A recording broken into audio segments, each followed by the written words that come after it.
7 बजे तक एक के बाद एक सभाएं, रैलियां, जिला परिषद का जो चुनाव होना है उसी के लिए प्रचार के काम में जुटे हुए थे अजीत पवार। मेघा हमारे साथ मौजूद हैं। मेघा, कभी अजीत पवार के घर के दरवाजे लोगों के लिए बंद नहीं हुए और खासतौर से अगर लोग बारामती के हों तो उनका तो आवभगत और बाकायदा खुले मन से स्वागत अजीत पवार करते थे और इसीलिए ये लोग हैं जो आज अजीत पवार के जाने के बाद इस तरीके से रो रहे हैं, बिलख रहे हैं जैसे कोई अपने परिवार का सदस्य चला गया हो। मेघा।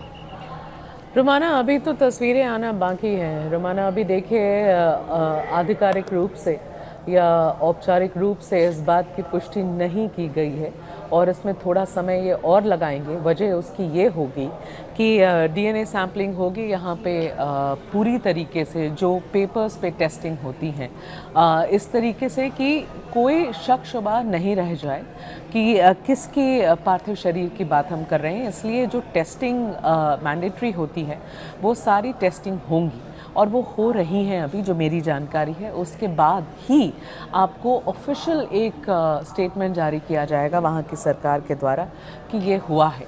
अब मैं आपके पास लौट रही हूँ। बिल्कुल, आप बहुत महत्वपूर्ण बात कर रही हैं कि अभी तो जांच होगी और उसके बाद तस्वीर साफ होगी और जांच में कितना समय लगेगा अभी इसको लेकर भी कुछ नहीं कहा जा सकता है। एयर ट्रैप पे उतरेगा ऐसा लगा, उतर रहा है लेकिन क्रैप हुआ और उसके बाद स्फोट हो गया उसका। जो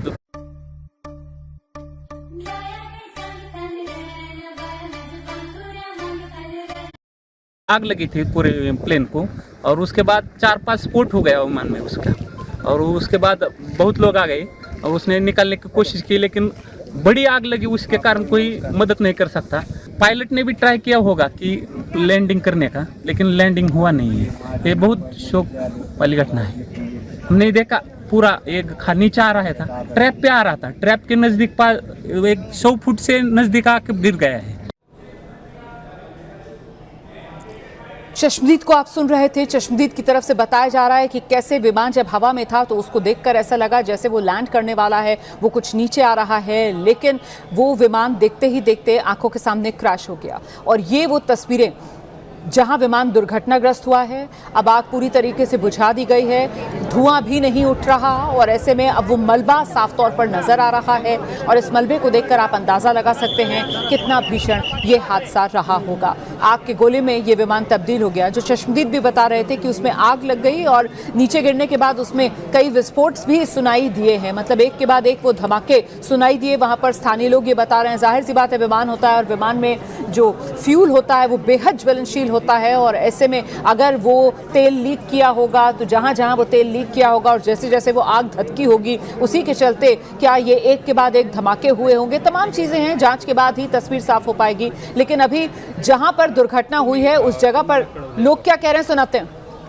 ते आम्ही मुलाला फोन करायला सांगितला होता पण त्यांनी कोणाला केला माहित नाही। असं की लोक असतात ना वॉच त्यांना केला। बारामती के स्थानीय लोग हैं और ये मराठी में अपनी प्रतिक्रिया दे रहे हैं।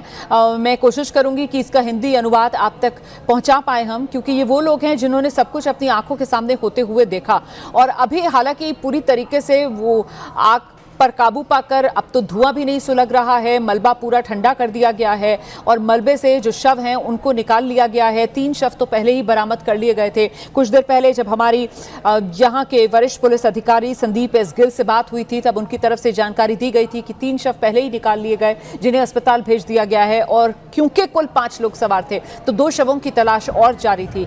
अब बहुत मुमकिन है कि वो शव की तलाश भी पूरी हो गई हो। फिलहाल लोगों की भीड़ यहाँ बढ़ती जा रही है क्योंकि लोग देखना चाहते हैं कि किस तरीके से हादसे का शिकार अजीत दादा पवार हुए। उनके अपने अजीत दादा, वो अजीत दादा जो उनके दुख सुख के साथी थे, वो अजीत दादा जिनका उनके साथ दिल से रिश्ता था, वो अजीत दादा जो हर घड़ी उनके साथ उनकी हर मुश्किल में खड़े हुए थे। अजीत पवार के लिए कहा जाता है कि हमेशा बारामती के लोगों के लिए उनके घर के दरवाजे खुले रहते थे।